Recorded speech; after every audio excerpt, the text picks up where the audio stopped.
Papalit tayo ng clutch lining. Primera pa lang ayaw na talaga eh.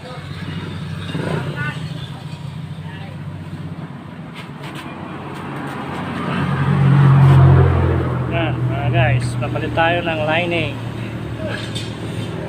Palamigin lang natin ng kaunti at medyo mainit pa.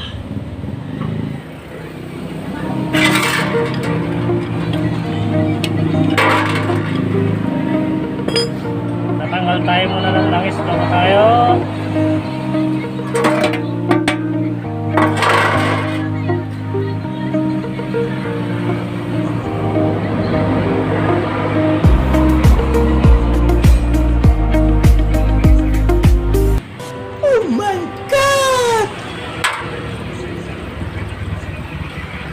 Uncle, hindi na pwede balik yung langis mo? Ha? Hindi na pwede. Bakit man? Sunog. Papalit ako niyan. Oo nga, oh. May kasama na siyang lining eh. Ha? Sunog talaga yun.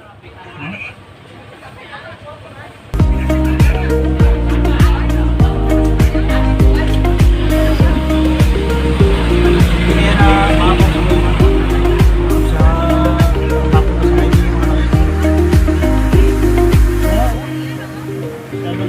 May kasama na yung... 1 litro naman yung kanya eh. Oo. Kasama na yung lining dyan na nasa nag-mix na. Gasan din natin yung makina mo na visit. Kung matanggal lahat yung ganyan. Buntas.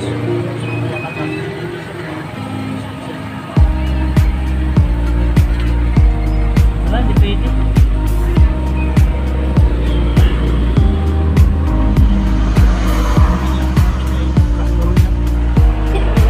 Kasama lining to basta ganyan kayo.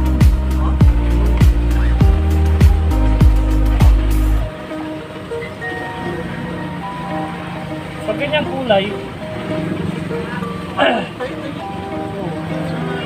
Basta na yung parang sana dito naman yung clutch out. Nabasa na yung clutch out.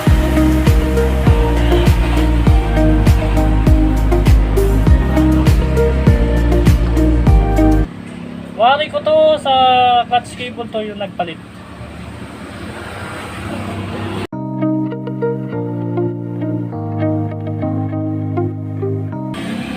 Doon nadali yung lining.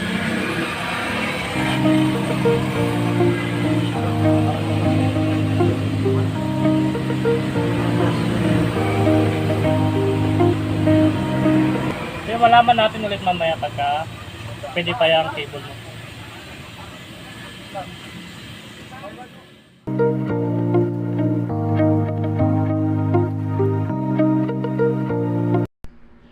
Mga bok, kailangan muna natin linisan ang paligid niyan para hindi na pumasok sa loob yung mga buha-buhangin. Marami kasing buhangin sa gilid niya, kaya kailangan ko muna ito linisan para hindi na pumasok sa loob ng makina.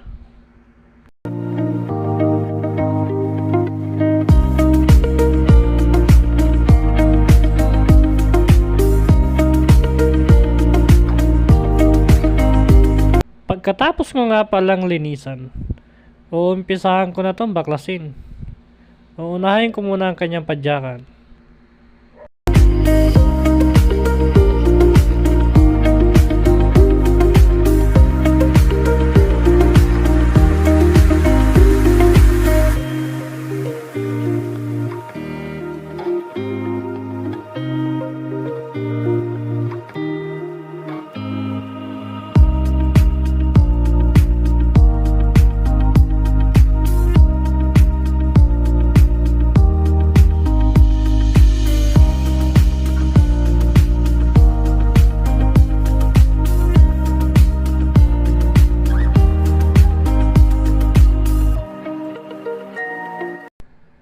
Mga bok, tanggalin na natin ang tourniquets ng kanyang side cover or clutch cover.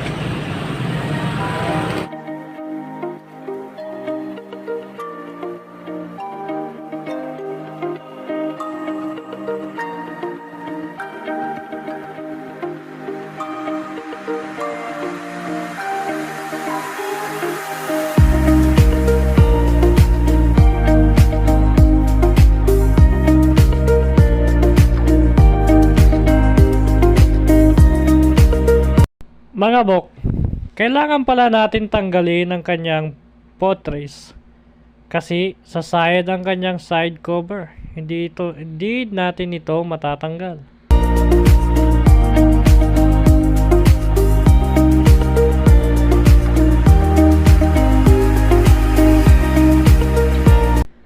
Pag nailihis na natin ang kanyang footrest, atin na itong matatanggal ang kanyang side cover.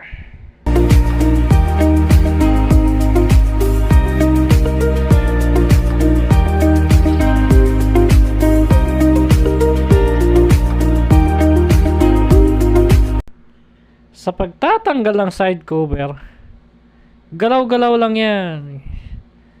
Yan, galaw-galaw lang. Matatanggal din yan. Tiwala lang yan mga bok. Matatanggal din yan. Wala din pupuntahan yan, kundi palabas lang yan. Sige, matatanggal ka rin.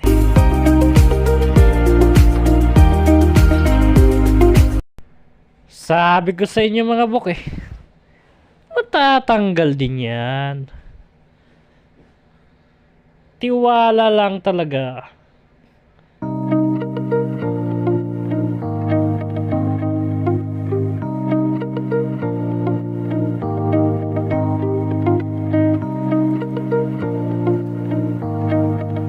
Sa pagluluwag nga pala ng mga tornilyo na yan, dapat pantay-pantay ang pagluluwag niyan para hindi mabasag. Kasi madaling mabasag yan pag niluwagan mo na kagad ng sagad. Kailangan konti-konti, sabay-sabay dapat yan para hindi mabasag.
Bago ko nga pala tanggalin ang kanyang clutch lining, sinilip ko muna dito, pati clutch hub niya may tama na din. Kaya mukhang mapapakamot sa ulo ang may kanya.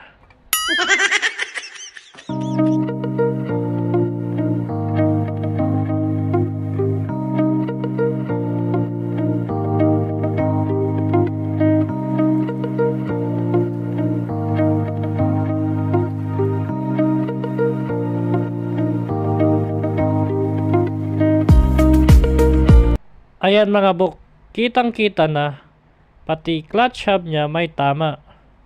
Kaya ating itong papalitan. Pati clutch lining, papalitan na rin natin yan. At ito'y sunog na.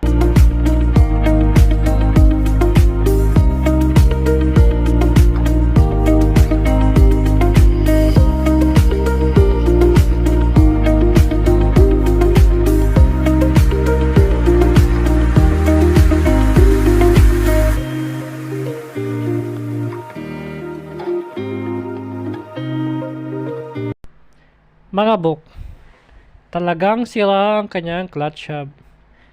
Talagang ito ay nakayod. Kaya pati ito ating papalitan.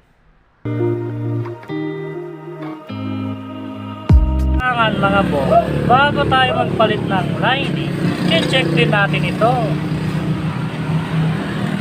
Kailangan.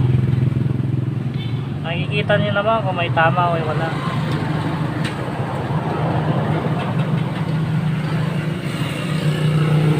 Kaya ito, malalim na. made to change. Hugas muna tayo mga boss.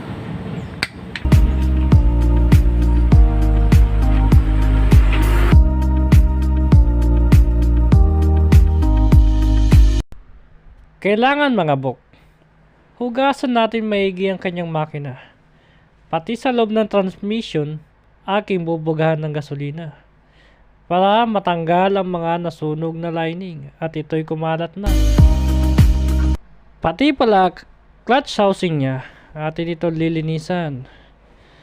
Marami din kasing mga particles ng kanyang clutch lining.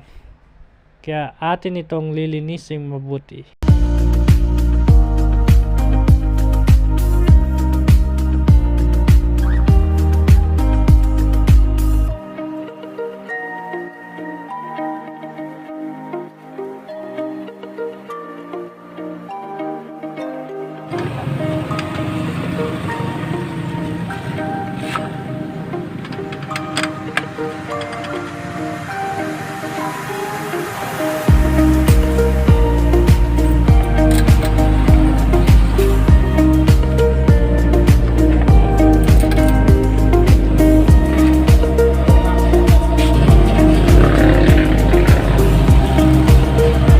Ito ang magandang clutch lining.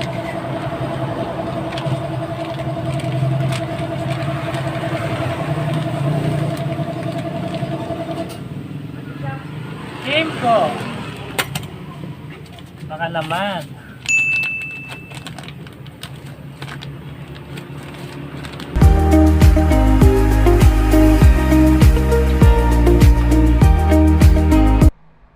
Bago natin ito i-assemble, basahin muna natin ng langis ang kanyang clutch lining.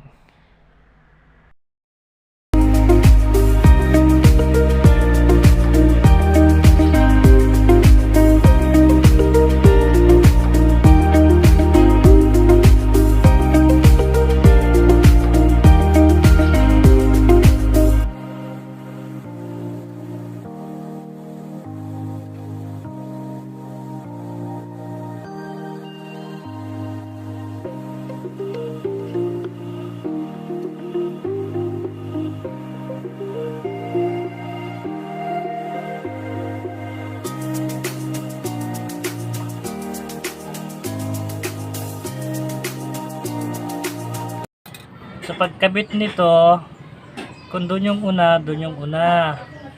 Huwag pa ganon.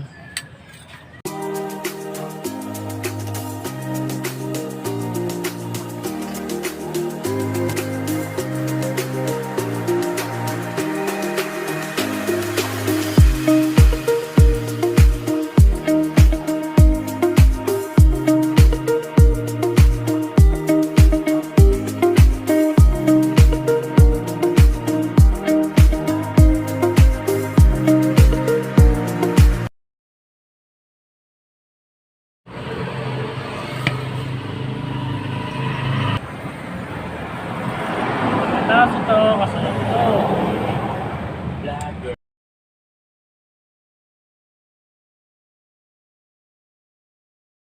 Katapos natin may lagay ang clutch lining sa clutch hub, umpisahan na natin itong assemblin.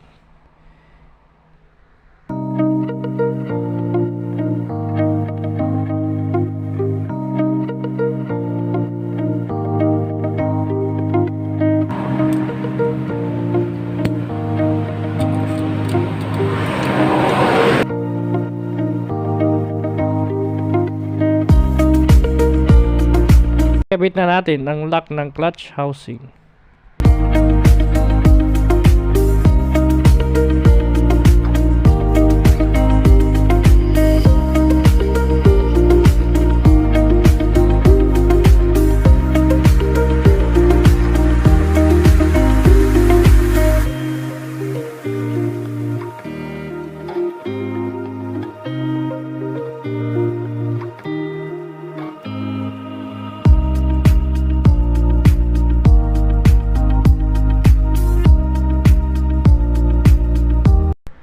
Sa pagkakabit ng clutch holder, dapat pantay-pantay ang paghihigpit niyan.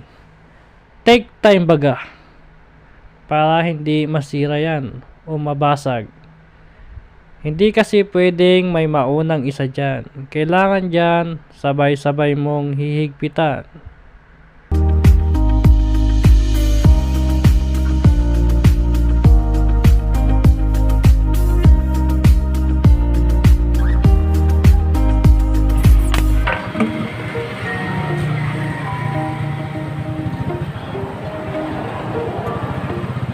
Yan ang out.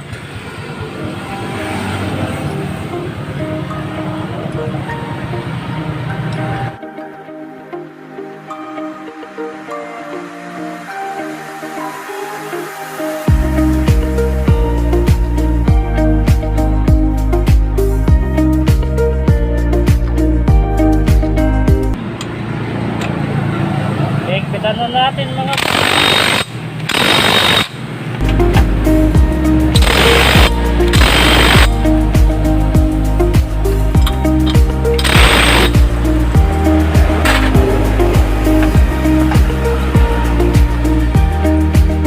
kasunod na ang kanyang malupit na takip.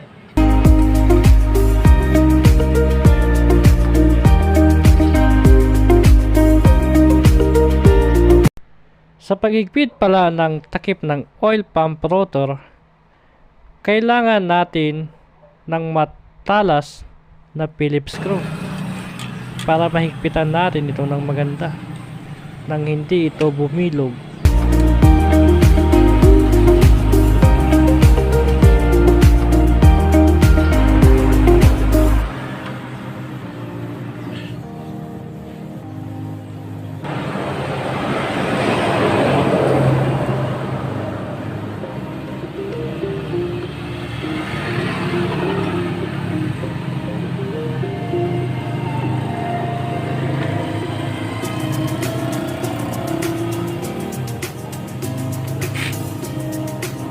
Huwag kakalimutan ng ganyang pusher rod. Pero masyado matap.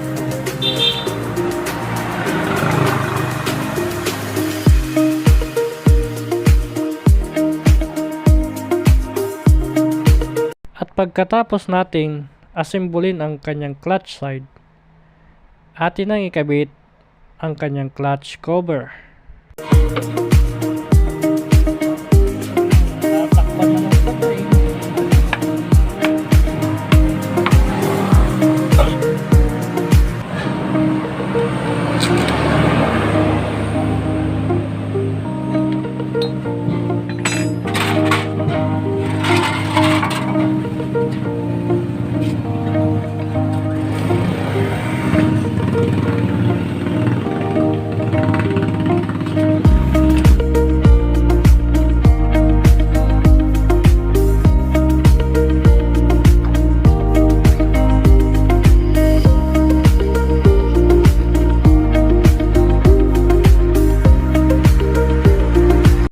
Matapos natin higpitan ang mga tournicles sa kanyang clutch sides, atin itong punasan.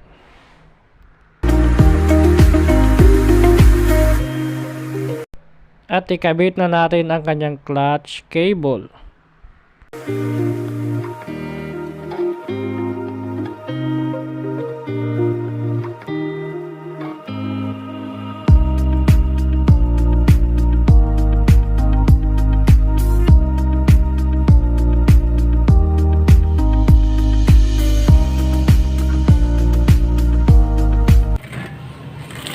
Ikabit na mo, dapat ikabit ang ating pinagtatanggal.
preno.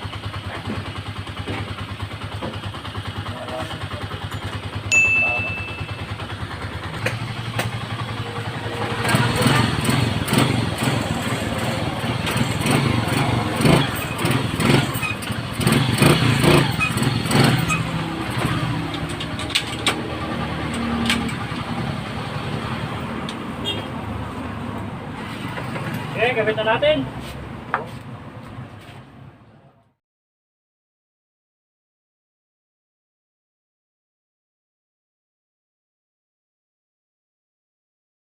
Nakabit na natin sa side testing heel.